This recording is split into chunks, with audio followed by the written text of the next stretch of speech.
Shalom and good day all, this is Tehillim29 back again for another DC review, and in this DC review I'll be covering Action Comics 1068. And starting off with first things first, does this cover in any way, shape or form connect to something that is happening inside with the main story? In some essence it sort of does, to which I give it a 7 out of 10. So now it's time to move into the area of the beginning, middle, and of course the end, as we have a look at the area of the art. I will not be covering the backstory in this, even though this backstory does actually have an appearance by John Kent. But please remember that John Kent is connected to the Brian Michael Bendis, Tom Taylor timeline, not the Dan Jurgens, Peter J. Tomasi timeline. So let's move into the first thing, having a look at some of the early pages at the beginning for this particular story, and also what's happening story-wise with the characters. So as the story begins, we get the catch up with Superman as he's taking on some aliens from another planet.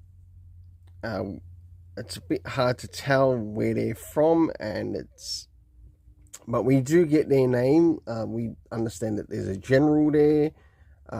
There's also Lord Grunha, another person that's connected to this particular species. We do learn that this is set in the past. Jumping a little bit further into the story as we draw closer towards the middle, we see that quite a bit happens to the area of Metropolis, and Superman is almost believed to be as dead. As he recovers, we get to see a little bit more in relation to some of the alien species that are invading the planet, and slowly starting to draw towards the end, to which we now have a bit of a event occurring, to which he's brought into an arena. And as pointed out, if anyone should be doing the Lois and Clark storylines, it should actually be Dan Jurgens, or at least Peter J. Tomasi. As you can see, this is written by someone else, Rainbow Rowell, as I feel Rainbow Rowell will probably be covering more of the Bendis Taylor John Kent, not the actual John Samuel Kent, to which we get to see clearly written by Peter J. Tomasi and Dan Jurgens. For the internal art, I give it a 7 out of 10. Moving into the area of the story, do we get any comic references to any of the previous issues? No, we don't. Next is the area of the time. We have it time recognized as the past here.